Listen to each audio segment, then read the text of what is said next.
Halo teman-teman, gua Rizky dari RP Audio. Hari ini gua bakal bahas soal bahan konus speaker. Kenapa sih sampai hari ini paper itu masih jadi salah satu bahan konus yang bisa dibilang terbaik untuk speaker. Nah, kebetulan Flux sendiri dari seri paling bawah sampai paling atas untuk subwoofer, mid bass dan mid range itu masih pakai paper karena kita yakin paper performanya lebih baik untuk reproduksi suara. Sebenarnya di luaran sana kita tahu bahan konus tuh ada beberapa macam.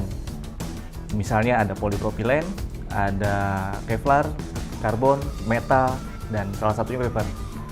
Masing-masing tentunya punya kekurangan dan kelebihan.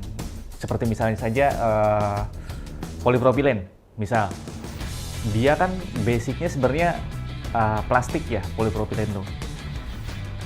Salah satu kelebihan dari bahan polipropilen ini itu dia dari segi ketahanan terhadap suhu ekstrim dalam door trim itu lebih bagus. Polipropilen ini dia punya daya tahan yang bagus bila memang terkena cipratan air dalam door trim. Tapi kekurangannya dia agak kurang bagus daya tahannya terhadap panas. Terus karakter vokal dia juga agak kurang bersih. Beda sama bahan kevlar. Bahan kevlar ini dia suaranya agak kaku. Kita sulit dapat suara yang lentur di bahan kevlar. Dan kalau bahan yang satunya lagi itu bahan metal, kita akan cukup sering menemukan tone breakup di speaker-speaker yang berbahan metal.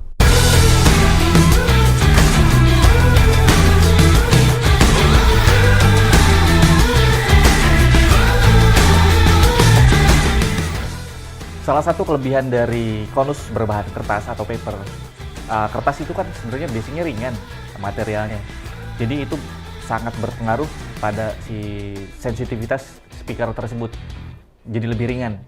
Nah, satu lagi keunggulan dari kertas itu dari sisi karakter suaranya, yang mungkin nggak bisa didapetin dari bahan-bahan konus yang lain. Karakter suara yang dihasilkan dari speaker berbahan konus kertas itu biasanya atau sebagian besar itu suaranya lebih natural atau lebih alami. Dan kalau kita perhatiin lebih detail, dia tuh suaranya lebih punya tekstur.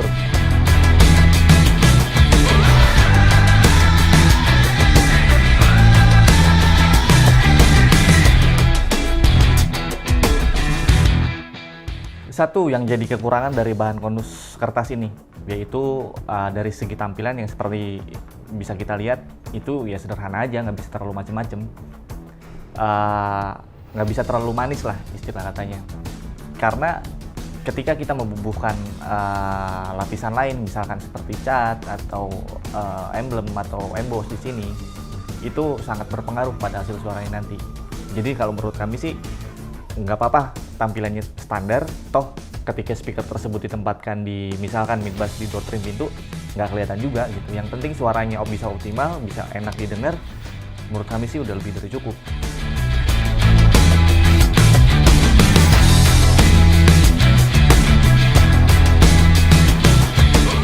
Di antara banyaknya jenis bahan untuk pembuatan konus speaker, dari dulu Flux selalu menjatuhkan pilihannya pada bahan kertas atau paper. Itu kenapa?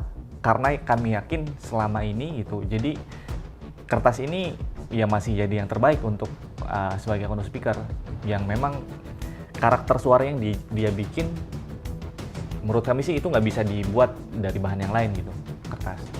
Nah, lain halnya dengan tweeter. Kalau tweeter kita masih pakai jenis soft dome.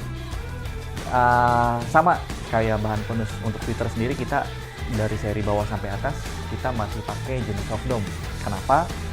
Soft dome ini cenderung karakter suaranya lebih warm atau lebih hangat gitu. Jadi keunggulan lain dari soft dome ini dari segi dispersi suara ketika diaplikasikan dalam mobil, soft dome ini dispersinya lebih lebar gitu. Jadi toleransi terhadap angle saat diaplikasikan itu lebih besar dibanding dengan reverse dome atau hard dome misalnya, yang dia dispersinya lebih kecil, angle-nya salah sedikit aja mungkin suaranya bisa meleset atau beberapa frekuensi akan hilang atau roll off.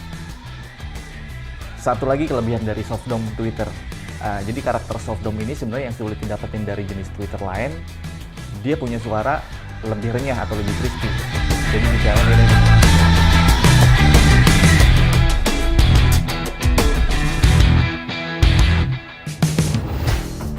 Oke teman-teman, sementara sekian video dari kami. Mungkin di lain kesempatan kita akan coba produksi video-video dengan tema yang lain. Jadi jangan lupa di subscribe, dan kalau ada pertanyaan perihal audio bisa tinggalin di kolom komentar.